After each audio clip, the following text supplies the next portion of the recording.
तुङ्गस्तनगिरितटी तमुद्बोध्य कृष्णं पारार्थ्यं स्वं श्रुतिशतशिरःसिद्धमध्यापयन्ती स्वोच्छिष्टायां सृजि निगलितं या बलात्कृत्य भुङ्क्ते गोदा तस्यै नम इदमिदं भूय एवास्तु भूयः அன்னவயற்புதுவையாண்டாளரங்கற்கு பனுதிருப்பாவை பல்பதியம் இனிசையால் பாடிக் கொடுத்தாள் நற்பாமாலை பூமாலை சூடிக் கொடுத்தாளைச் சொல்லு சூடிக் கொடுத்த சுடற்கொடியே தொல்பாவை பாடி அருளவல்ல பல்வளையாய் நாடினீ வேங்கடவர்க்கென்ன விதியன்னையும் மாத்தம் நாங்கடவா வண்ணமே நல்கு.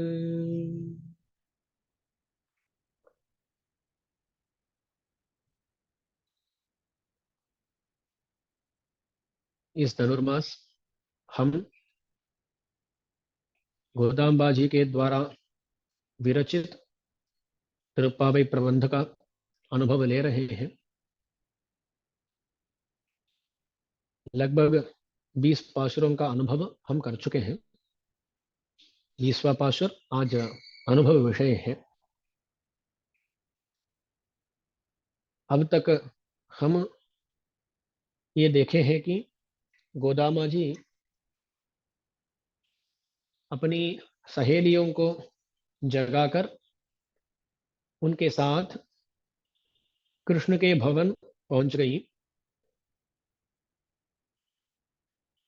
कृष्ण का भवन को पहुंचने के बाद वहां जो क्षेत्रपालक और द्वारपालक थे उनकी अनुमति लेकर अंदर घुसी। अंदर देखी तो वहां नंदगोप और यशोदा मैया वो सो रहे थे। उनको जगाकर उनकी अनुमति लेकर अंदर प्रवेश किए तो वहां कृष्ण के प्रकोष्ठ के बाहर ये खड़े हो गए और कृष्ण को जगाने का प्रयत्न किए। ऐसा जब वो प्रयत्न किए तब कृष्ण ने कुछ जवाब नहीं दिया। ये सोचने लगे क्यों कृष्ण कुछ समाधान नहीं दे रहा है। ऐसा सोचने पर इनको ये याद आया कि हम सक्रम नहीं आए हैं। कृष्ण को जगाने के पहले बलराम को जगाना था। तो बलराम के बारे में बोले शंबर कड़लड़ी छिलवा बलदेवा उम्बियम नियम रंगे।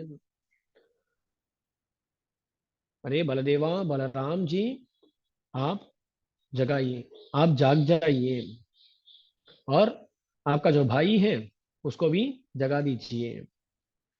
ऐसी प्रार्थना इन्होंने की। बलदेव जी तो अनुमति दे दिए पर कृष्ण उठा नहीं। तब इनको अत्यंत मुख्य एक विषय याद आया। ऐसा होता है हमें हमें भी कभी कभी सभी काम कर लेते हैं, अत्यंत मुख्य जो विषय होता है ना उसको हम भूल जाते हैं। ऐसा हो गया इनका भी। कृष्ण को जगाने से पहले किसको जगाना है? कृष्ण की देवी नीला देवी, उनको जगाना है। उनको जगाने के बाद उनको पुरुषकार रूप से स्वीकार करने के बाद अभी जाके कृष्ण का उत्थापन करना है। यह है क्रम। इसलिए अरे हम तो यह विषय भूल गए ऐसे सोचकर ये गोदाम्बाजी इत्यादि लोग उंदुमरहळितन उंदुमरहळितन इस पाशुर में वो क्या करते हैं? वो नीला देवी को जगाते हैं। वंद तिरवाई मगंड, नीला देवी आपको आना है और दरवाजा खोलना है। कैसे? संतुष्ट होकर। मगिंद मगिंद वंद तिरवाई ऐसे बोले। देखिए ये पहले कृष्ण को जगाने का प्रयत्न किए वो उठा नहीं। उसके बाद बलराम के पास गए और बलराम के साथ कृष्ण के बारे में भी बात की है ना, उम्बियम नीयम, आप और आपका भाई, उम्बी माने आपका भाई, वहां भी कृष्ण के बारे में बात की है। उसके बाद नीला देवी को जगाने के लिए उन्दु मदगलितन इस पाशुर में प्रयत्न करते हैं। तो नीला देवी जाग गई और दरवाजा खोलने के लिए आ रही है। जब वो आ रही है, कृष्ण देखता है, अरे ये नीला देवी जाकर दरवाजा खोल के इनकी रक्षा कर दी तो सब लोग क्या सोचेंगे। कृष्ण अपने भक्तों को ये बचाता नहीं है, नीला देवी ही बचाती है। ऐसा नीला देवी का नाम हो जाएगा, तो ऐसे छोड़ेंगे नहीं, ये तो हमारे भक्त हैं, हमारे भक्त को हमें ही रक्षण करना है। ऐसा सोच के कृष्ण जाने वाली नीला देवी को खींचकर उसको लेके आकर बिस्तर में फेंक दिया और खुद भी नीला देवी के स्पर्श से परवश होकर नीला देवी के साथ ही सो गया। तो ये लोग बाहर जो थे वो कुतुबिला किरिया कलकापासुर बोले, अरे कृष्ण, हम सोचे कि तुम कार्य करोगे, पर तू काम नहीं किया। करने वाली नीला देवी को भी तू अब फंसा दिया, उसको भी काम नहीं करने दे रहा है। तो ये क्या हुआ। इसलिए बोले कुत्तुबिला करिया कोट काल घटिल मेल மெத்தென்ன வந்து சேனத்தின் மேலேறி கொட்டலர் பூங்குழல் பின்ன குங்கமேல் வைத்து கிடந்த மலர் மார்பாய் சிறபாய்। ऐसा कृष्ण, तो मुंह खोलो, कुछ ना कुछ बोलो ना, ऐसे ये लोग बोले। तब कृष्ण कुछ ना कुछ बोलने वाला था, पर तब नीला देवी ऐसी बोली, तू मुंह खोला तो देखो, आंख से ही बोल दी, आंख से ही बोल दी, देखो, तू मुंह खोला तो देखो, वो मेरी भक्त है, मेरे भक्त हैं वो लोग। यहाँ देखिए, कृष्ण बोल सकता है नहीं, वो पहले मेरे आश्रय लिए, पर नीला देवी बोल दी गई, हाँ वो तो तुम्हें पहले ही जगाए, पर तू गया क्या, तू नहीं गया। तो मैं ही जा रही थी, तो मैं ही उनकी रक्षा के लिए सन्नद्ध थी, इसलिए मेरे भक्त हैं वो लोग। ऐसा ना पीने पिराटी बोल रही, तू बात किया तो देखो। तो ये चीज समझ जाते हैं बाहर रहने वाले गोदा इत्यादि गोपियां। तो वो लोग बोलते हैं मैतड़ंग कंडीनाई, अरे नीला देवी, आपका जो नयन सौंदर्य है, हम सोचे कि वो नयन सौंदर्य हमारी रक्षा के लिए उपयुक्त होगा,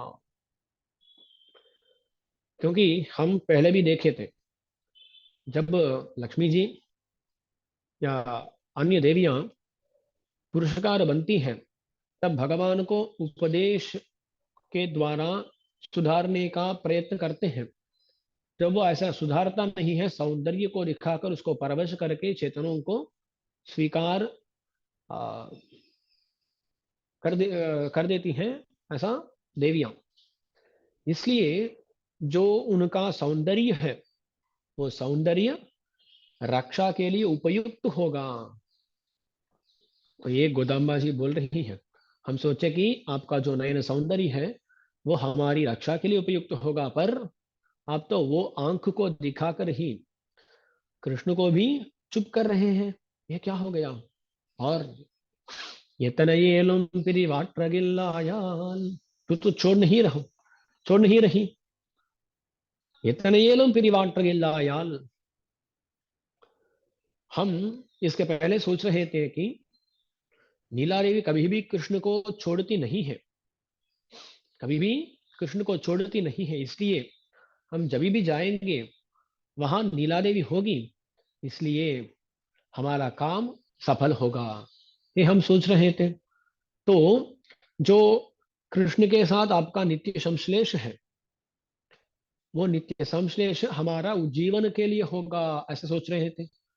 पर यहाँ क्या हो गया है, वही नित्य संश्लेष अब हमारे लिए हानिकर हो गया है। आप कृष्ण को छोड़ नहीं रही, इसलिए जो नयन सौंदर्य हमारी रक्षा के लिए होगा ऐसा सोचे, वो भी ऐसा हुआ नहीं। जो आपका नित्य संश्लेष है वो हमारी रक्षा के लिए होगा ऐसा सोचे, वो भी हुआ नहीं। तो वो दोनों विपरीत हो गए। तत्ववन तगवन, ये आपका स्वरूप का भी अनुगुण नहीं, आपका स्वभाव का भी अनुगुण नहीं। यहाँ नीला देवी का स्वरूप क्या है? पुरुषकार, पुरुषकारत्वम बोलते हैं। उस स्वरूपानुगुण है क्या ये जो काम कर रही है? नीला देवी नहीं है। और उसका स्वभाव क्या है? कारुण्य। अरे पुरुषकार ये सब छोड़ दो, जैसे बाहर लड़कियां दुख दुखित है, इतनी आरती से आए हैं, तो उनका रक्षण करना है, ऐसी सोच भी नहीं आती है क्या? तो आपका कारुण्य कहाँ गया है? कारुण्य कहाँ गया है? तत्ववन तगवन, ऐसा बोल दिए। ये कल का पाशुर है, ये कल का पाशुर का सारार्थ है। ये क्यों बताया? क्योंकि यहाँ बहुत सारे प्रश्न उठते हैं। एक प्रश्न ये है कि देखिए ना,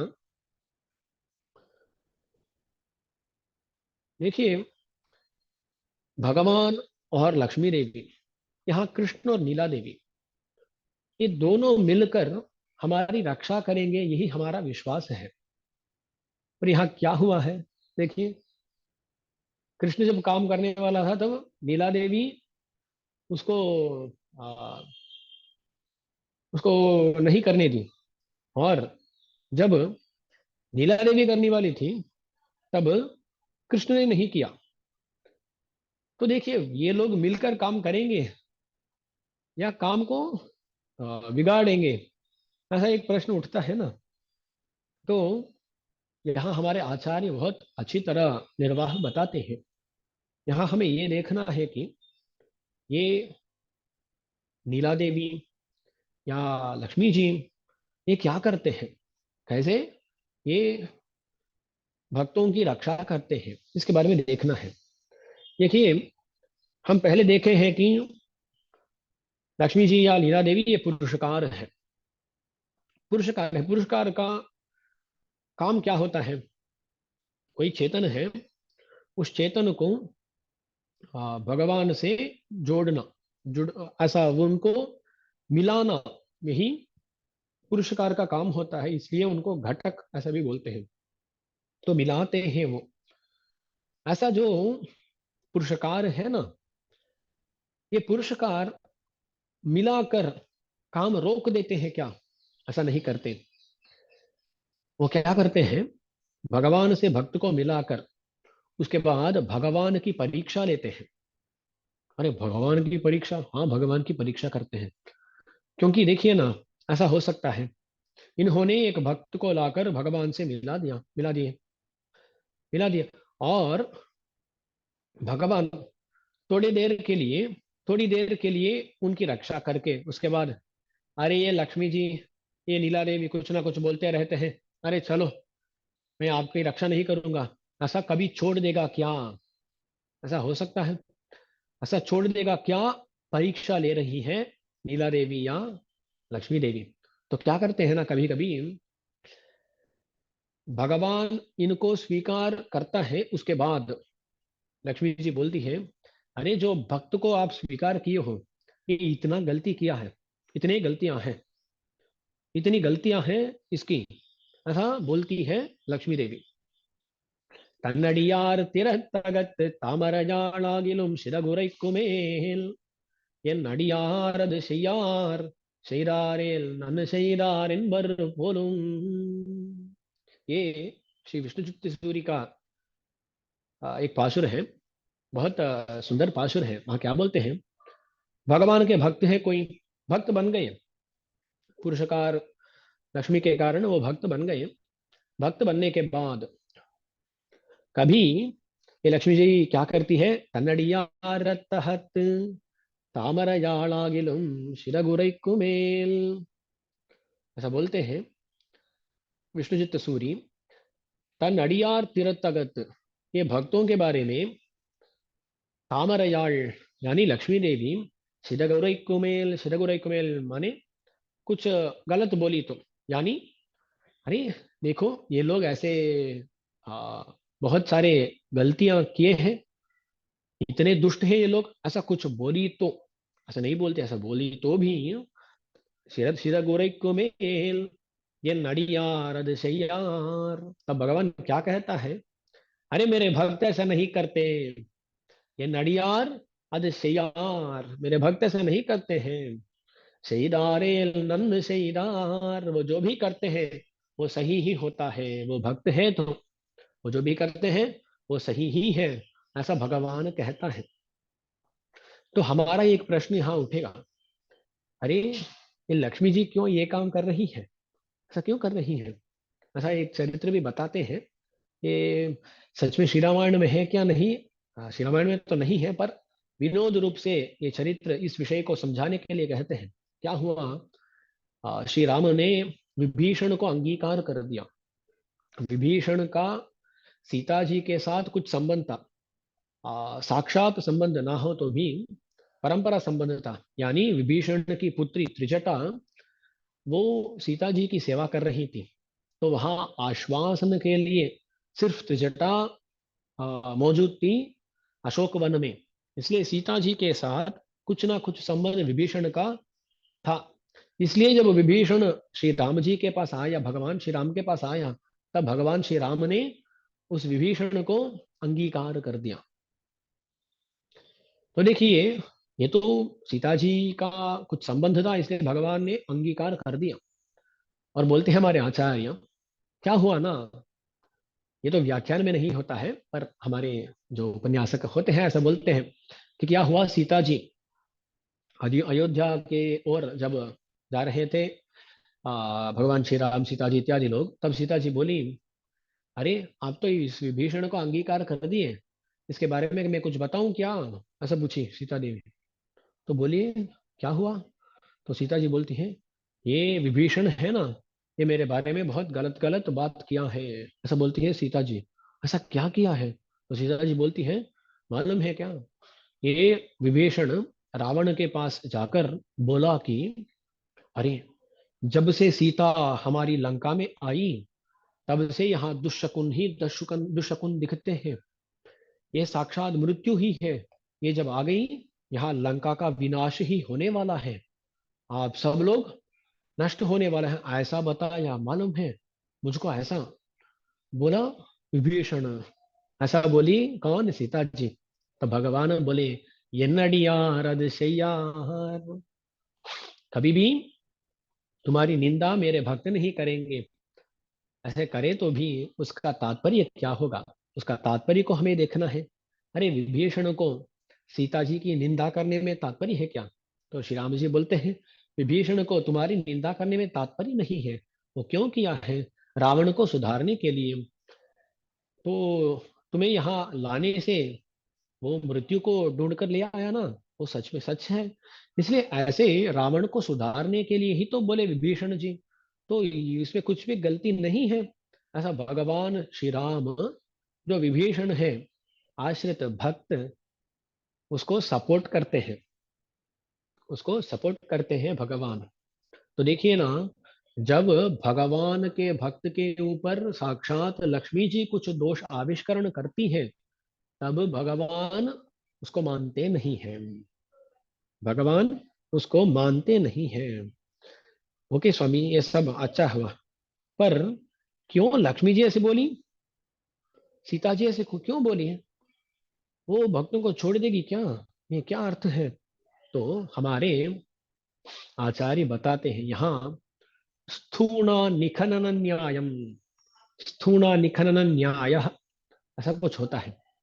ये क्या होता है ना, एक स्तंभ है, एक स्तंभ को उसकी प्रतिष्ठा करनी है, तो क्या करते हैं, पहले पहले खोदते हैं, भूमि को खोद कर वहां छेद बना के वहां पहले स्तंभ को डालते हैं, और जहां जो भी गैप्स है उन गैप्स में मिट्टी को डालकर उसको फिल कर देते हैं। ऐसा जिसने उस स्तंभ की प्रतिष्ठा किया है, वही क्या करता है ना, उस स्तंभ को हिलाता है, अच्छी तरह हिलाता है उस स्तंभ को। क्यों हिलाता है, ऐसा हिलाने से क्या होगा ना, जो मिट्टी वहां लूज ऐसी थी, वो क्या होगी, वो सब ऐसा बाहर की ओर जाएंगे। तो क्या होगा ना, स्तंभ को हिलाने से बीच में और भी गैप आ जाएगा, और उस गैप में भी मिट्टी डालते हैं, और भी हिलाते हैं, और थोड़ा गैप तो और भी मिट्टी डालते हैं। ऐसा मिट्टी डालते जाते हैं कब तक, जब वो अब हिला नहीं सकते तब तक ऐसा मिट्टी डालते हुए जाते हैं। इसको बोलते हैं स्थूणा निखनन न्याय। स्थूणा स्तंभ, स्तंभ को खोद के प्रतिष्ठा करना, स्थूणा निखनन न्यायम। तो देखिए ना, ये जो लक्ष्मी जी है वो खुद पुरुषकार बन के इस भक्त को कृष्ण के पास ले आई या भगवान के पास ले आई। पर उसके बाद क्यों ऐसे दोषाविष्करण कर रही है? ये स्थूणा निखनन न्याय है। इस भगवान को हिला के देख रही है। हम दोष बताते हैं तो वो हिल जाता है क्या? भगवान, ये भगवान भक्तों की रक्षा करूंगा, ये जो संकल्प है, उस संकल्प से ये बाहर आता है क्या? इसको परीक्षा कर रही है सीता जी। सीता जी को दोषाविष्करण में तात्पर्य कभी भी नहीं है, कभी भी नहीं है। पर क्या कर रही है? अरे ये तो भक्त को अब अंगीकार कर दिया, सच में अंत तक इसको रखेगा क्या? ये जो संकल्प किया है, ये संकल्प दृढ़ है क्या? इसकी परीक्षा ले रही है सीता जी। जब ऐसा दोषाविष्कारण सीता जी करती है और भगवान बोलते हैं मेरा भक्त ऐसा कभी भी नहीं करता, वो जो किया है वो सही है, ऐसा जब श्री राम या भगवान बोलते हैं, तब सीता जी, लक्ष्मी जी, नीला जी, ये लोग हाँ संतुष्ट हो जाते हैं। हम परीक्षा किए, ये भगवान परीक्षा में पास हो गया, डिस्टिंक्शन में पास हो गया, इसलिए ये निश्चिंत हो जाते हैं। इसलिए यहाँ देखिए ना, नीला देवी भगवान को ऐसा रोक रही है। क्यों? परीक्षा कर रही है, ये काम करता है कि नहीं, परीक्षा ले रही है।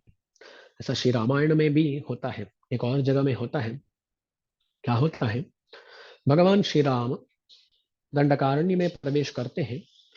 जब दंडकारण्य में प्रवेश करते हैं, वहां बहुत सारे ऋषि वर्ग, दो ऋषि वर्ग होते हैं। एक तो अति परमई कांति है, मोक्ष के लिए शरणागति करते हैं। और कुछ ऋषि लोग आके शरणागति करते हैं, ये ही पश्य शरीराणी, अरे हमारे शरीरों को देखो, जैसे बोलते हैं, वहां शरणागति किए हैं। इसके बारे में हम बाद में एक भाषण में देखने वाले हैं। तो वहां इनकी इनके पास में भगवान प्रतिज्ञा कर देते हैं कि मैं आपकी रक्षा करूंगा। और अंदर चलते हैं, अंदर चलते हैं, तब एक जगह सीता जी ऐसा कहती है, अरे राम, आप क्यों हाथ में धनुष रखे हो? इस धनुष को कहीं छोड़ के आ जाना, ये धनुष हमें नहीं चाहिए, ऐसा बोलती है सीता जी। और एक कथा भी बताती है, बोलती है, एक बार एक ऋषि तपस्या, घोर तपस्या कर रहा था। तब इंद्र देखा। इंद्र को क्या है ना, वो सदा डर में ही रहता है, अरे कौन आके हमारी पदवी को छीन लेगा, ऐसा भय में होता है वो। तो इंद्र, ये ऋषि तपस्या कर रहा था, उसको देखकर वो सोचा, ये तपस्या करके स्वर्गलोक को मांगा तो ये इंद्र बन जाएगा, मेरी पदवी वो टिकेगी नहीं। तो इस इंद्र ने सोचा उसकी तपोभंग करना है, उसकी तपस्या को भंग करना है, ऐसा सोचकर इंद्र आया। और क्या किया, एक राजा के वेश में आके वो आ, वो क्या किया, वो एक तलवार होता है ना, एक तलवार को उस ऋषि को दिया। एक तलवार दिया, वो राजा का वेश में आ गया, तलवार दिया और बोला, मैं थोड़ा बाहर जा रहा हूँ, एक जगह जा रहा हूँ, मैं वहां जाके अभी थोड़े दिन में लौट जाऊंगा, तब तक इस तलवार की देखभाल करना, ऐसा उसने बोला। तो ये ऋषि क्या किए, ये ऋषि तलवार को लेके पास में रखकर वो तपस्या करना शुरू किए। ऐसा तपस्या कर रहे थे। तो जब वो आंख को वो क्लोज किए ना, ऐसा जब वो क्लोज किए, तब क्या हुआ, उनकी सोच तपस्या में नहीं लगी। वो सोचने लगे, वो क्या क्या सोचने लगे, अरे ये जो तलवार है पास में है, इस तलवार को इस तलवार को कोई ले गया तो हमें मालूम ही नहीं पड़ेगा। इसलिए इस तलवार को हमें हमारे अ, गोंद बोलते हैं क्या, लैप, उसमें रखना है। ऐसा उन्होंने हम उनके उस लैप में रख के, आ, गोंद बोलते हैं ना, ऐसा उसमें रख के उन्होंने फिर तपस्या करने की कोशिश की। गोद बोलते हैं ना, उस गोद में रख के वो तपस्या करना शुरू कर दिए। वो क्या हो गया, ऐसा तपस्या कर रहे थे, अब ध्यान फिर से उस तलवार पे गया। अरे हम तो उसको पकड़ नहीं रहे, कोई आके, हम तो आंख बंद करके हैं, कोई आके उसको छीन के गया तो क्या कर सकते हैं, ऐसा सोचे। इसलिए क्या किए, उसको पकड़ लिए, हाथ में पकड़ लिया। अब गोद में रखे हुए थे, अब हाथ में पकड़ लिए, हाथ में पकड़ लिए, और हाथ में पकड़ के ऐसा तपस्या कर रहे थे। तब हाथ में ये जो तलवार है ना, अरे ये बहुत अच्छा लग रहा है, ये किस मेटल से किया होगा, स्टील है क्या, आयरन है क्या? तब तो स्टील नहीं थे, दास बोल रहा हूँ ऐसा। ये क्या है, ऐसा देखने लगा, और ये कितना शार्प है, एक बार देखेंगे, ऐसे सोचते हैं। उन्होंने क्या किया, पास में जो पौधा था उसका एक काट कर देखा, अरे बहुत शार्प है। तो देखते हैं कुछ जानवर वहां आया, उस जानवर को, उसको काट सकता है कैसा देखे। तो देखिए वो ऐसा ऐसा हिंसा में वो चले गए, हिंसा करना शुरू कर दिए, उनका तपोभंग हो गया। इंद्र का जो प्लान था ना, वो सफल हो गया। इस कथा को बताती है कौन, सीता जी बताती है। किसको, श्री राम को। श्री राम को बताती है ऐसा, जो भी हाथ में आयुध रखता है ना, वो आयुध का प्रयोग करने का प्रयत्न करेगा, कभी ना कभी ऐसा प्रयत्न करने से कुछ ना कुछ आपदा, कुछ ना कुछ आपत्ति होगी। इसलिए भगवान श्री राम, आपको भी इस धनुष इत्यादि आयुधों को छोड़ देना चाहिए। इस धनुष हाथ में है तो आप किसी राक्षस के साथ युद्ध में पड़ जाएंगे, वो राक्षस आके कुछ भी कर सकता है, मुझे बहुत डर लग रहा है, इसलिए आपको इस धनुष को कहीं छोड़ देना चाहिए। ऐसा बोलती है कौन, सीता जी। अरे सीता जी ऐसा क्यों बोल रही हैं, क्यों बोल रही हैं, उसको ही हमारे आचार्य बताते हैं, परीक्षा कर रही है।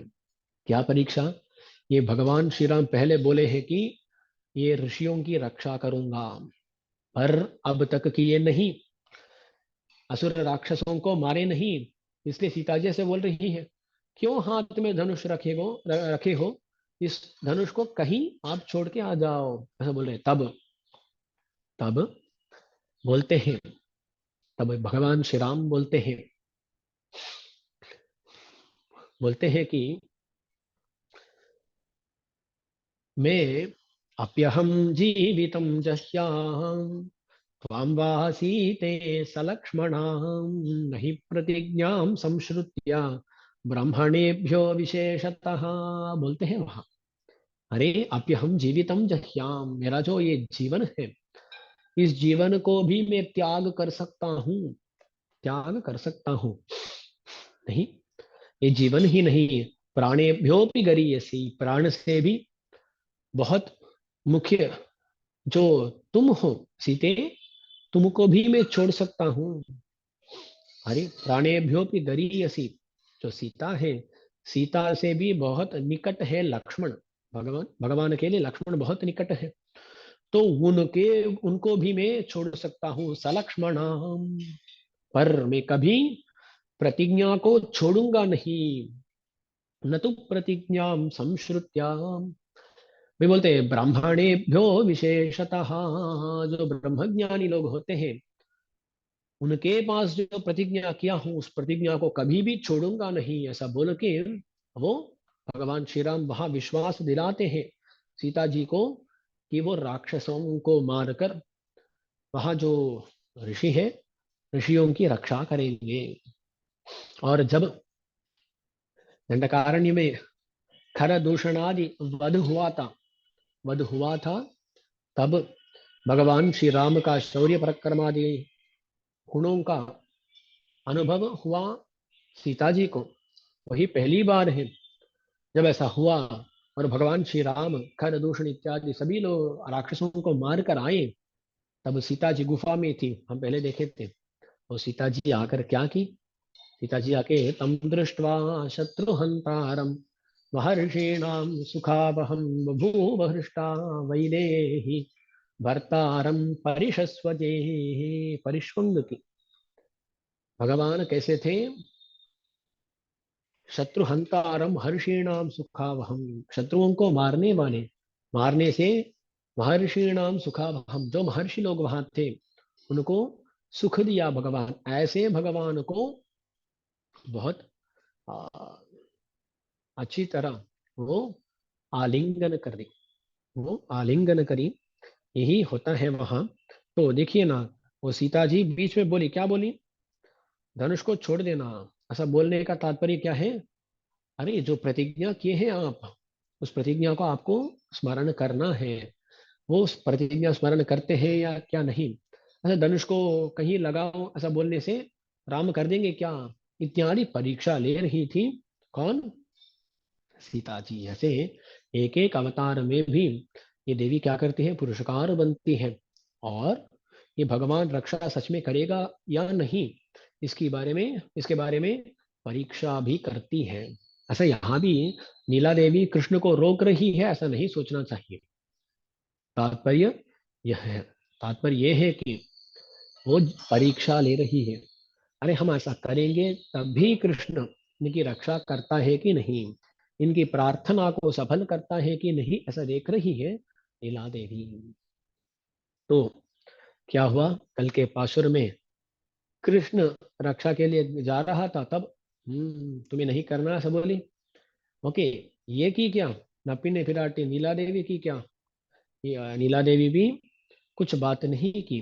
तब ये लोग क्या करते हैं? फिर से कृष्ण को ही जगाने की कोशिश करते हैं। आज का पाशुर में, हाँ, आधा घंटा हो गया है, पर आज का पाशुर में ये तो बहुत अपेक्षित अंश है आज के इस घट में, इसलिए विस्तृत रूप से इसको बताया हूँ। तो आज का पाशुर को जाते हैं। मुपत मूवर अमरर कमुंशन कपम तबिरकुम कलिए तुई लड़ाई, செப்பமுடையாய் திரளுடையாய் செத்தார்க்கு வெப்பம் கொடுக்கும் விமலா துயிலடாய், செப்பன்ன மென்முலைச் செவ்வாய் சிறுமருங்குல் நப்பின்னெனங்காய் திருவே துயிலடாய், உக்கமும் தட்டொழியும் தந்துன்மணாளனை இப்போதே எம்மை நீராட்டேலோ ரெம்பாவாய்।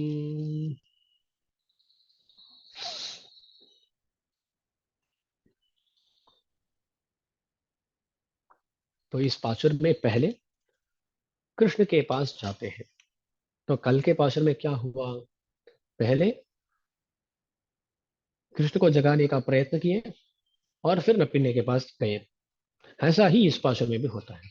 क्या करते हैं? फिर एक बार आ, भगवान कृष्ण का उत्थापन करने का प्रयत्न करते हैं। मुपत मूवर अमरर मुंशन कपम तविरकुम कलिए तुई लड़ाई, बोलते हैं कलिए तुई लड़ाई। भगवान को यहां ऐसा बोलते हैं मुपत मूवर अमरर। मुपत मूवर माने, मुपत मूवर माने 33, 33 वो मुपत मूवर। ये कौन है? मुपत मूवर अमरर। अमरर माने देव। 33 देवता है। ये कौन कौन है? तो देखते हैं। द्वादश आदित्य बोलते हैं ना, 12 लोग हो गए। और एकादश रुद्र बोलते हैं, एकादश। सो 12 प्लस 11 23 हो गया। और अष्ट वसु बोलते हैं, 23 प्लस 8 31 हो गया है। और अश्विनी देवता दो, अश्विनी देवता दो, वो 31 प्लस 2 33 हो गया है। तो मुपत मूवर अमरर, मुपत मूवर अमरर। ऐसे ये 33 लोग होते हैं, 33। और उनके एक एक का भी एक एक कोटि लोग, 1 करोड़ लोग देवता होते हैं। ऐसा बोलते हैं। बहुत सारे देवता है, बहुत सारे, बड़ी बड़ी बड़ी बड़ी संख्या है। तो मुपत मूवर, जब तमिल में बोलते हैं ना, मुपत्तु मुक्कोडी देवतेगल ऐसा बोलते हैं। तो 33 करोड़ ऐसा बोलते हैं। इतने देवता हैं, और भी ज्यादा भी हो सकते हैं। तो इतने सारे जो देवता हैं, मुपत्त मूवर अमरर, अमरर अमर अमर लोग देवता, उन देवताओं का முப்பத்து மூவர் அமரருக்கு मुन सेन, मुन सेन माने उनके पहले जाकर, मुन सेन पहले जाकर, पहले जाना, इसका दो अर्थ हो सकता है ना। एक है समय में पहले जाना। तो देखिए ना, ये देवताओं को जब भी कुछ ना कुछ विपत्ति या आपत्ति होती है, उसके पहले ही भगवान उनकी रक्षा के लिए उपस्थित हो जाते हैं। तो भगवान क्या कर रहे हैं, मुपत मूवर अमरक मुनशन, मुनशन माने पहले ही जाते हैं। उनकी उनका जो दुख है ना, उस दुख को आने के उस दुख को दुख का आने के पहले ही भगवान वहां जाकर उनकी रक्षा करते हैं। मुपत मूवर अमरक मुनशन, ऐसा भी अर्थ बोल सकते हैं। नहीं तो ये देवता गण में पहले होकर माने, वो जो रोज होते हैं ना, बहुत सारे देवता हैं, उनमें पहला भगवान ही है। तो पहले माने समय में पहला, या देश में जहां वो खड़ा है ऐसा पहले खड़ा है ये, ऐसा भी बोलते हैं मुनशन। ऐसा युद्ध है तो भगवान पहले जाकर, पहले ही जाकर, समय में पहले जाकर, या स्थिति में स्थान में पहले जाकर, कपम तविरकुम, कपम तविरकुम, कपम, कपम माने कंप, कंप माने ये जो कंप बोलते हैं ना, तो उनका जो आ, असुरों को देखकर, असुरों को देखकर वो जो भयभीत हो जाते हैं, उस भय का निवारण करते हैं भगवान, उस भय का निवारण करते हैं। ये बोल रहे हैं कपम तविरकुम कलिये, कपम तविरकुम कलिये। तो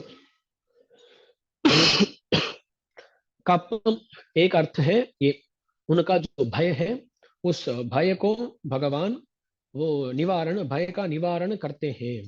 ये एक विषय है।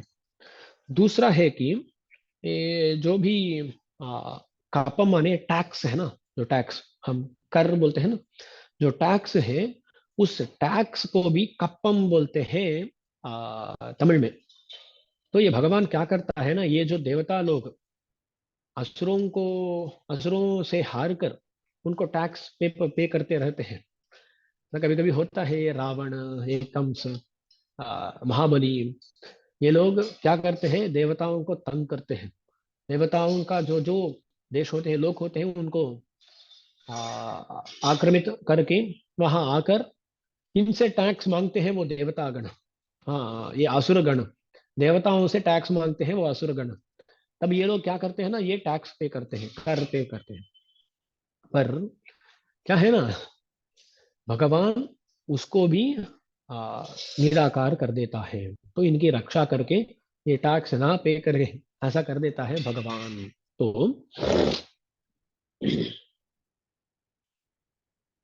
मुप्पत मूवर अमर, ये जो देवता गण है, उन देवताओं के पहले ही जाकर मुनशंद्र कपम तविरकुम, ये कपम तविरकुम, ये जो उनका भय है, ये जो भय है, और आ, ये जो टैक्स है, एक है खप्पम माने, इसका एग्जैक्ट मीनिंग क्या है, शिवरिंग, क्या बोलते हैं ना, कांपना बोलते हैं ना हिंदी में, ये कांपना, इसको कप्पम बोलते हैं। कंपह संस्कृत शब्द है, वो तमिळ में कप्पम हो जाते हैं, कांपना बोलते हैं हम, है ना।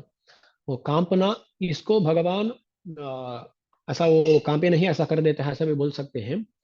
और दूसरा है टैक्स, टैक्स को भी वो निराकार कर देते हैं। कपम तविर्कुम कलिये, कलिये, कली माने बलशाली, कली माने बलशाली। मुप्पत मूवर अमरर मुनशन कपम तविर्कुम कलिये बल। आप कभी ये सुने हैं क्या, परकाल सूरी का एक नाम है कलियन, का नाम क्या है, कलियन बोलते हैं। क्यों ऐसा नाम हुआ, वो बहुत बलशाली थे इसलिए उनका ऐसा नाम हुआ। उनकी कथा आप जानते होंगे, एक बार संग्रह रूप से बोलूंगा। तो क्या होता है ना, ये त्रिमंगल आழ்वार परकाल सूरी है, वो पहले नील नामक होते थे।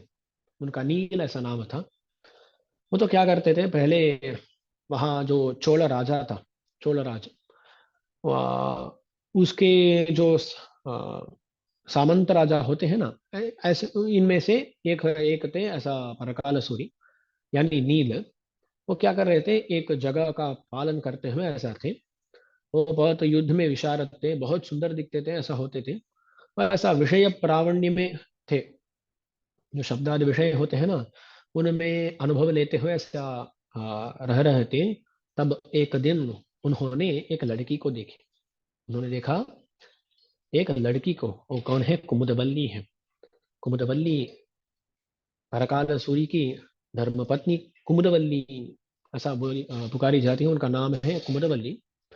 उनकी कथा भी है, कैसा ये सब उनको उसको छोड़ देते हैं। एक कुमुदवल्ली, ये बहुत सुंदर थी, अप्सरा स्त्री में एक थी वो, इसलिए अप्सरसा थी, तो बहुत सुंदर थी वो।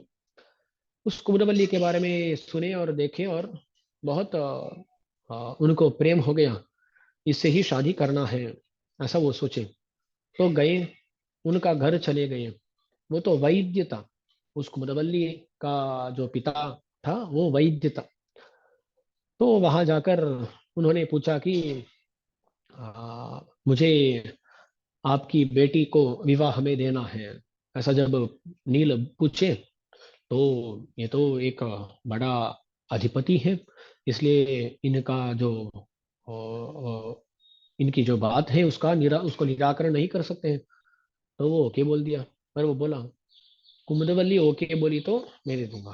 कुमुदवल्ली को पूछा, अरे आपको कुछ कंडीशन है क्या? कुमुदवल्ली बोली, हाँ, दो कंडीशन है। एक क्या है, एक पहले आपको समाश्रयण करना है, आचार्य समाश्रयण करना है, पंच संस्कार लेना है, ये पहला कंडीशन हुआ। और दूसरा कंडीशन क्या है, बोली आपको प्रतिदिन भागवत तदीयाराधन करना है, भागवतों का, भक्तों का तदीयाराधन करना है, उनको अन्नदान करना है। अन्नदान को संप्रदाय में तदीयाराधन कहते हैं, ऐसा करना है। सब बोले, तो ये तो प्रेम में पड़ गए, इसलिए ये क्या किए, अरे संभाषण करना है ना, मैं अभी करके आ जाता हूँ, संस्कार करता हूँ, ऐसा हो गए।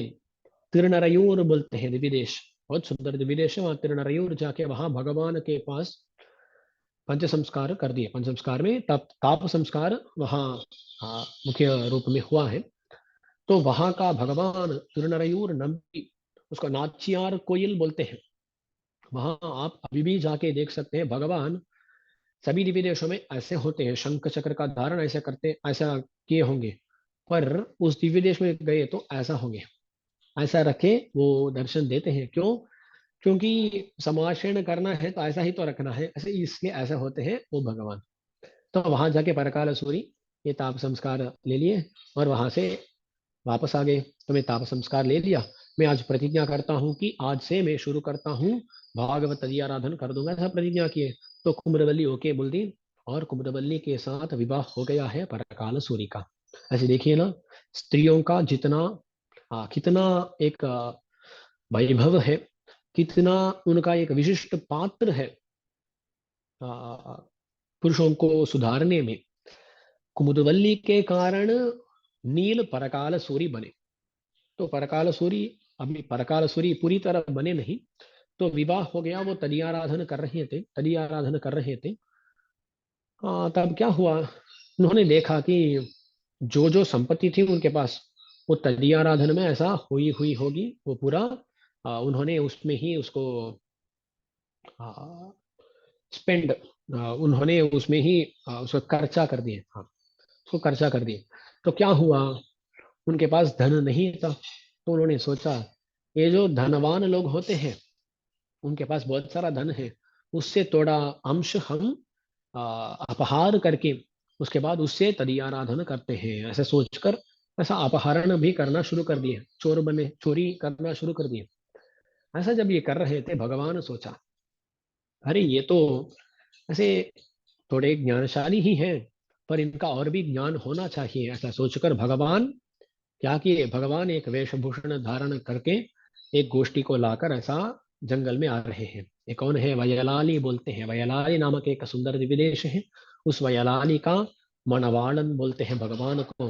मनवाड़न माने ये जो आ, वर बोलते हैं ना, ये जो शादी करने वाला होता है ना, आ, इसको क्या बोलते हैं हिंदी में? ये एक तो वधु है, एक वर, वर बोलते हैं, ब्राइड ग्रूम बोलते हैं इंग्लिश में। ऐसे जो ना अभी विवाहित जो है, अभी अभी विवाहित एक दंपति बनकर भगवान और लक्ष्मी देवी दोनों आ गए, दोनों आ रहे हैं। एक बड़ी गोष्ठी है। विवाह समाप्त होने के बाद एक जगह से दूसरे जगह अपने घर जाएंगे ना, ऐसा ये लोग जा रहे हैं, जंगल में जा रहे हैं। तो देखिए ना, सर्वाभरण भूषित है, बहुत सारे आभरण लेके जा रहे हैं। तो ये परकाल सूरी, इनको समाचार मिल गया कि एक बड़ी गोष्ठी, धनिक गोष्ठी जंगल में जा रही है। ये तो क्या किए, हाँ तो इनसे हम धन छीन लेंगे, ऐसे सोचकर वो बड़ा ध्वनि करते हुए ऐसा आए, भगवान का प्रदक्षिण किए, और बहुत सारे लोग हैं उनसे आभरण पूरा छीनना शुरू कर दिए। तो भगवान दिख रहा था, ये परकाल सूरी पूरा आभरण छीन लिए और भगवान के पास आए, और भगवान के पास वो आके बोले, अरे तुम्हारा जो भी आभरण है उसको दो। तो भगवान भी जो भी आभरण है इसको, हाँ, इसको दे दिए परकाल सूरी को, उनको दे, उन आभरणों को दे दिए परकाल सूरी को। तब क्या हुआ, बोलते हैं कि भगवान जो पैर में अंगूठा है ना, उसमें एक आभरण रखे थे। उस आभरण को देखकर परकाल सूरी बोले उसको भी निकालो। तभी बोले वो आ नहीं रहा, आपको आता है तो आप प्रयत्न कीजिए, आप प्रयत्न कीजिए, ऐसा बोले। तब जब ऐसा बोले ना, तब वो परकाल सूरी हाथ से निकालने की कोशिश की, वो निकला नहीं। तो वो क्या किए, दांत से उनको उसको छीनने का प्रयत्न किए। तब भगवान, वो जब ऐसा खींचे ना, तब उनका बल को भगवान महसूस किए। तब भगवान बोले अरे इतना, तब भगवान बोले नम कलियनो, कली माने बल है, इसलिए उनका नाम हुआ कलियन, इतने बलशाली है। देखिए सर्वज्ञ सर्वशक्ति भगवान खुद उनके बल में बहुत आश्चर्यचकित विस्मित होकर उन्होंने उनको ऐसा नाम दिया, कलियन ऐसा नाम दिए। और उसके बाद वो क्या किए ना, वो परकाल सूरी, इसने वो प्रयत्न किए, और जो भी आभरण उनको मिला उस आभरण को सबको एक वस्त्र में डालकर, उस वस्त्र में उसको बांध कर, उस वस्त्र को ऐसा उठाने की कोशिश की, तो उठा नहीं। अरे ये क्यों उठ नहीं रहा, ऐसे सोचकर ये पूछते हैं, ये तो भगवान आए हैं ना, एक ब्राह्मण के वेश में आए हैं, एक ब्राह्मण वर इस वेश में आए हैं। तो देखे, ए ब्राह्मण, तो कुछ मंत्र डाला है मुझे मालूम है, इसलिए इसको मैं उठा नहीं पा रहा हूँ। तो क्या मंत्र बोला, बोलो। नहीं तो बोला, नहीं तो देखो, इस तलवार से ही मैं कुछ कर दूंगा, ऐसा परकाल सूरी बोले। तब भगवान हंसते हुए, अरे पास आओ, मैं उस मंत्र को बोलता हूँ, ऐसा बोलकर भगवान ने अष्टाक्षरी महामंत्र का उपदेश किया। वो मंत्र को सुनते ही ऐसा परकाल सूरी सच में परकाल सूरी बन गए, परकाल सूरी बन गए। जो भी जानना था उसको जान लिए, भगवान ने उनको जो भी ज्ञान देना था दे दिया। तो परकाल सूरी सच में तभी परकाल सूरी बने। ओम नमो नारायणाय, इस मंत्र को पाए और उस मंत्र का अनुसंधान करते हुए दिव्य देश यात्रा में चले गए, ऐसा होता है। ये सब क्यों स्वामी, कली शब्द का बल ये अर्थ होता है। तो भगवान बलशाली है यहाँ। मुपत्तमोवरमरकमुंसन कपम तविर्कुम कलिये, तुई लड़ाई जागो। तो यहाँ गोदामा जी बोलती है, तू तो 33 देवताओं के लिए आता है, हम तो 5 लाख लोग हैं, हमारे लिए आता नहीं है क्या? उनके लिए पहले जाकर करता है, हमें तो पहले आकर तू रक्षा नहीं किया है। हम ही घर से तुम्हारे घर तक आ गए, तो तुम्हें आना था, पर हम लोग आए हैं, आने के बाद भी तू मुंह नहीं खोलता है, ये क्या है? और मुपत्त मुवर अमर कमुन कापम तगिरकुम, उनका जो भी कांपना है उसका तू निवारण कर देता है, हमारे कंप का कब निवारण करेगा? तुम्हें मिलना है, तुम्हें देखने से ही हमारा कांपना वो बंद होगा। ऐसा उसका भी कुछ ना कुछ इलाज करना है, आपको ही करना है। कपम तविरकुम कलिए, आप ऐ भी नहीं बोल सकते मुझे, मेरे पास बल नहीं है, बलशाली हैं आप, इसलिए हमें हमारी रक्षा करनी है। कलिए तुई लड़ा। इसके बाद भी बोलते हैं सेप्पमुडयाई तिरलुडयाई। सेप्पमुडयाई, सेप्पम माने आर्जव गुण। आर्जव गुण को सेप्पम बोलते हैं तमिल में। ये आर्जव गुण क्या होता है? बोलते हैं मन में, वाक में और कर्म में, इन तीनों में एक ही तरह होना, इसको आर्जव बोलते हैं। मनस्येकम वचस्येकम कर्मण्येकम महात्मनाम, मनस्यन्यत् वचस्यन्यत् कर्मण्यन्यत् दुरात्मानाम। बोलते हैं देखिए, जिसका मन में एक है, बात में भी एक है और काम में भी एक ही है, तो एक ही विषय को बोलता है, एक ही विषय को सोचता है, उसी को बोलता है, उसी का आचरण करके दिखाता है, वो महात्मा होता है। और जो मन में कुछ ना कुछ सोचते हैं, कुछ और बोलते हैं और कुछ और करते हैं, ये कौन है? दुरात्मा। ये जो जिनका मन वाक और काय, मनोवाक काय तीन एक ही तरह है, वो आर्जव गुणशाली है, ऐसे बोलते हैं। मैं कई श्लोक को बोल रहा था, तो एक आदमी बोले, अरे स्वामी आप ऐसा बोल दिए, मैं तो मन में भी बुरा सोचता हूँ, उसको ही बोलता हूँ और उसको ही करता हूँ, तो मैं महात्मा बन गया क्या? ऐसा पूछे। अरे तात्पर्य समझना है, मन में आ, साधु विषयों को, अच्छे विषयों को सोचना है, उनके बारे में बात करना है, उनका अनुष्ठान करना है। मनस्य एकम वचस्य एकम कर्मण्य एकम, वो एकम क्या है? वो साधु होना चाहिए, वो अच्छा होना चाहिए। मैं बुरा सोचा, उसको ही बात किया, उसको ही काम में लाया, ऐसा नहीं बोलना चाहिए, ऐसा तात्पर्य नहीं है। तो महात्माओं का ये गुण होता है आर्जव गुण। ये भगवान भी बहुत आर्जव गुणशाली है, सबके साथ बहुत आर्जव होकर, ये आर्जव गुण युक्त होकर, रुजु बोलते हैं, रुजु उसका भाव है आर्जव। तो रुजु होकर भगवान सबके साथ मिलते हैं, ये बहुत रुजु है। ये कुछ मन में एक रखना, बात में कुछ और बोलना, ऐसा नहीं करते हैं। तो भगवान बहुत रुजु है, शैपमुडयाय। पर एक प्रश्न उठता है, स्वामी जो लोग बहुत अच्छे होते हैं ना, मन में जो है ऐसे ही बोलते हैं, ऐसे करते हैं, इनको तो बहुत सारे तकलीफ होते हैं, बहुत सारे इनका फायदा उठाते हैं। ऐसा बोले तो बोलती है गोदामा जी, शपमुड़ाई चिरल उड़ाई,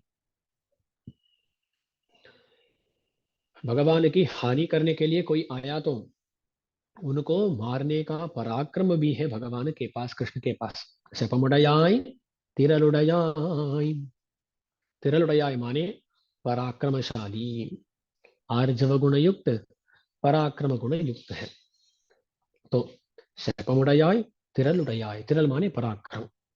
तो आर्जव से रहेंगे, आर्जव से रहेंगे। कोई कभी भगवान का कुछ करने का प्रयत्न किया तो तब पराक्रम को दिखाएंगे। इसलिए ऐसा नहीं सोच सकते हैं कि अरे भगवान बहुत बहुत रुजु है, इसलिए इनका फायदा उठा सकते हैं, ऐसा नहीं होता। शपम उड़याय तिरल उड़याय, और बोलते हैं शतार्क वेपम कोडुकुम विमला तुइलड़ाई। शतार्क वेपम कोडुकुम विमला तुइलड़ाई। शत्रार माने शत्रु लोग, शत्रुओं को शत्रार बोलते हैं। ऐसे जो शत्रार है, जो शत्रु है, शत्रार्क वेपम कोडुकुम, वेपम माने ज्वर। हाँ ज्वर, गर्मी है ना, गर्मी को वेपम बोलते हैं, ज्वर ऐसा बोल सकते हैं। शत्रुओं को ज्वर देने वाला है भगवान।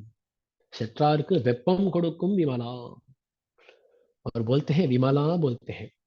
विमला माने मल रहित, मल रहित विमल होता है ना। शतार्क वेपम कोडुकुम विमला, यहाँ क्या विमला है? तो देखिए, यहाँ प्रकरण के बारे में हमें सोचना है। यहाँ किसके बारे में बात कर रही है गोदामा जी? शतार्क वेपम कोडुकुम, शत्रुओं को ज्वर देता है भगवान कृष्ण, ऐसा बोल रही है। तब एक प्रश्न उठता है, कृष्ण भगवत गीता में खुद बोला है कि समोहम सर्वभूतेषु, सर्वभूतेषु अहम समः, सभी भूतों में मैं सम ही हूँ, मैं समान हूँ, ऐसा बोलता है कृष्ण। पर यहाँ देखिए ना, शत्रुओं का नाश करता है, शतार्क वेपम गणुकम, ये कैसा हो सकता है? भगवान तो समान है सर, सभी जगह में।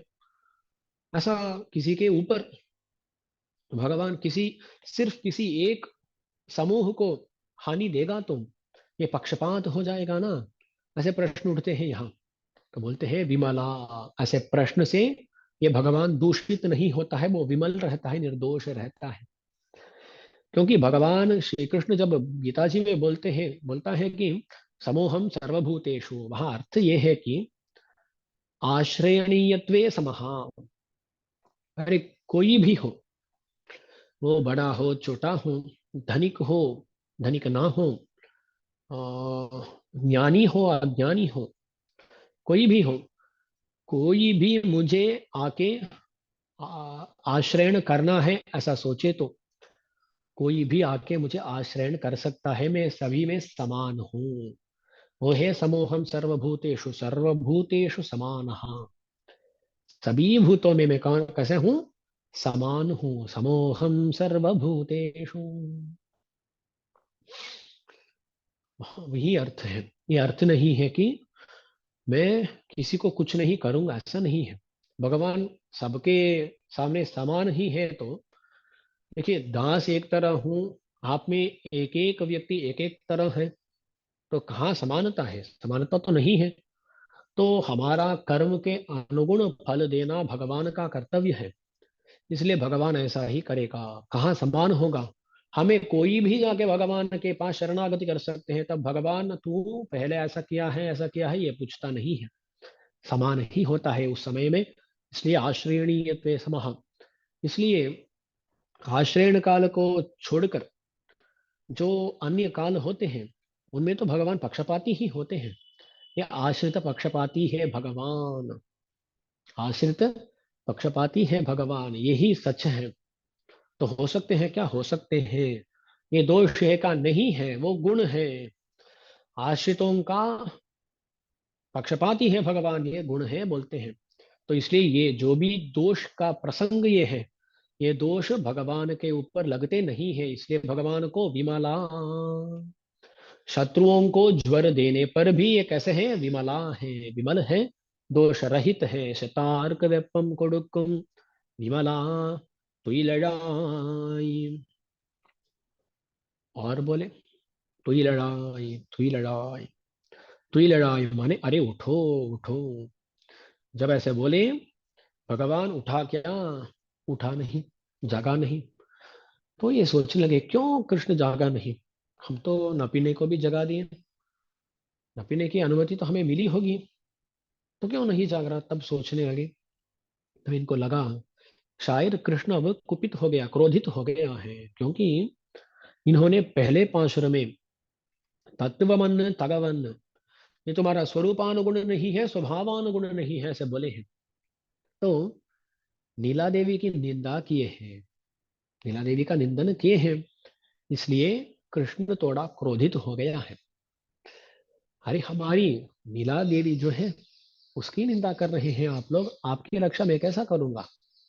ऐसा कृष्ण सोच रहा है। इसको ये जान लिए, समझ लिए, इसलिए ये क्या करते हैं। और इस पाशुर में ऐसी निंदा में हमारा तात्पर्य नहीं है। हम तो नीला देवी को बहुत मानते हैं, बहुत प्रशंसा करते हैं, बहुत गौरव रखते हैं उनमें, ऐसा प्रशंसा करना शुरू करते हैं इसके बाद। तो नीला देवी की प्रशंसा अब होने वाली है। शपमुड़याय तिरलुड़याय शतार्क वेपम घुड़ुक्कुम विमना तुई लड़ाई। और बोलते हैं नपीने पिराटी के बारे में, नीला देवी के बारे में, शपन्न मेन्मुलै, शपन्न मेन्मुलै चव्वाई चिरुमरुंगुल नपिन्ने नंगाई तिरवे तुई लड़ाई। तो बोलते हैं शपन्न मेन्मुलै, सुवर्ण कला कलश होता है ना, शेप्पु माने स्वर्ण कलश। उस कलश के समान शेपन्ना मेन्मुलई, मृदु स्तन वाली, मृदु स्तन वाली है। तो उनका नीला देवी का जो जो अवयव है वो सब बहुत सुंदर है। शेपन्न मेन्मुलई, सेवाई, सेवाई, सेवाई माने उनका अधर जो है ना, नीला देवी का अधर, वो अधर कैसा है? वो बहुत लाल है, ये लाल रंग का है उनका अधर, उसको बोल रहे हैं सेवाई। और शिर मरुंगुल, मरुंगुल माने मध्य भाग, मध्य भाग जो होता है ना वो, यानी मध्य भाग माने जो जघन प्रदेश और वक्षस्थल के बीच में होता है ना उस मध्यम भाग, उसको मरुंगुल बोलते हैं। वो कैसे? बहुत छोटा है। तो क्या है ना, ये वक्षस्थल के पास में वक्षस्थल विशाल होना चाहिए, जघन प्रदेश विशाल होना चाहिए, बीच में इतना विशालता नहीं, बहुत छोटा होना चाहिए। ऐसा जो मध्यम भाग है वो मध्यम भाग बहुत छोटा है, शिर मरुंगुल बोल रहे हैं। तो देखिए ना, अवयव सौंदर्य बहुत अच्छा है उसमें। शेवाई बोले, शेवाई माने सुंदर लाल रंग का अधर है, ऐसा अधर वाली है ये। शिर मरुंगुल है, सूक्ष्म मध्यम भाग वाली है। बोलते हैं नपिन नहीं नंगाई, नपिन नहीं नीला देवी नंगाई। नंगाई माने हम सौंदर्य के बारे में बात किए, पर जो जो गुण होते हैं उन सभी गुणों से आप जुड़े हैं, उन गुणों से पूर्ण है आप, इसलिए नंगाई बोलते हैं। नंगाई, नंगाई माने पूर्ण, पूर्ण। नीला देवी तिरवे, तिरवे बोलते हैं। तिरु, ये श्री शब्द जो है ना वो तमिल में आने पर तिरु हो जाता है, तिरु हो जाता है। उस शब्द का प्रयोग कर रहे हैं यहाँ तिरवे, लक्ष्मी बोल रहे हैं। अरे लक्ष्मी, ये तो नीला देवी है, ये कैसे लक्ष्मी बन गई? तो लक्ष्मी का जो पुरुषकार कार्य है, पुरुषकार कृत्य है, उस काम को करने वाली अब तो नीला देवी है ना, इसलिए लक्ष्मी सदृश है ये, इसलिए इसको तिरवे बोल रहे हैं। इसको क्या बोल रहे हैं? लक्ष्मी बोल रहे हैं। तिरवे तुई लड़ाई, शयन से उठो माँ, तुई लड़ाई। ओके, मैं उठ जाती हूँ, आपको क्या करना है बोलो, ऐसा बोली नपिन नहीं। अब ये बोलते हैं हुक्कमुम तट्टोलियुम, हुक्कमुम तट्टोलियुम। हुक्कम माने पंखा, जो पंखा होता है ना, हुक्कमुम तट्टोलियुम। तट्टोलियुम माने दर्पण, जो दर्पण होता है उसको तट्टोली बोलते हैं। इसे हमें व्रत के लिए ये पंखा चाहिए, और ये तट्टोली माने दर्पण चाहिए, ये सब चाहिए हमें। और एक और चीज चाहिए, उन्मणाल नहीं, उन्मणाल नहीं। आपका जो पति है, वल्लभ है श्री कृष्ण, उन्मणाल नहीं, उसको भी देना है हमें। हमें क्या क्या देना है? उकमुम तटोलियुम उन्मणालनयुम तंद। ऐसे जो व्रतोपकरण है उनको भी देना है, कृष्ण है, कृष्ण को भी देना है। और हमें क्या करना है? यम्मई नीराट, यम्मई नीराट, हमें इस क्षण, इसी क्षण में स्नान करा दो। इप्पोदेयम में नीराट, इसी क्षण हमें स्नान करा दो, क्योंकि ये व्रत के लिए स्नान करना चाह रहे हैं, जैसा स्नान करा दो ऐसा बोल रहे हैं। पर क्या है ना, पास में जो गोप है उनके लिए व्रत स्नान ऐसा बोल रहे हैं, पर सच में जब ये लोग स्नान बोलते हैं, स्नान का अर्थ क्या है? कृष्णानुभव। तो कृष्ण को हमें दे देना चाहिए, हम कृष्ण के साथ अनुभव लेंगे, ऐसा अर्थ में। तो नपीने फिराटे को देखकर बोलते हैं कि अरे आपकी अनुमति से हम कृष्ण को पाएंगे।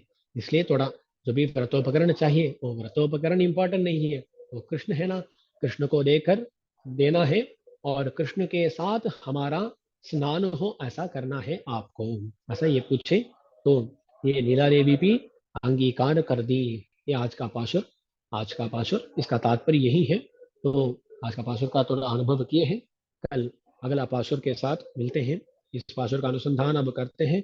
முப்பத்து மூவரமரர்க்கு முன் சென்னு அப்பம் தவிர்க்கும் கலியே துயிலடாய், செப்பமுடையாய் திரளுடையாய் செத்தார்க்கு வெப்பம் கொடுக்கும் விமலா துயிலடாய், செப்பன்ன மென்மலை செவ்வாய் சிறுமருங்குல் நப்பின் நங்காய் திருவே துயிலடாய், முக்கமும் தட்டொழியும் தந்தொன்மணாளனை இப்போரேயம் நீராட்டேனோரெம்பாவாய். ஸ்ரீமத்தே விஷ்ணு சித்தாரியமனோ நந்தன ஹேதவே नंद नंदन सुंदर्ये गोराये नित्यमंगलम, श्रीमते रम्यजामातृमुनीन्द्राय महात्मने श्रीरंगवासिने भूयात् नित्यश्रीर्नित्यमंगलम्. ஆழ்வார் எம்பெருமானார் ஜீயர் திருவடிகளே சரணம்.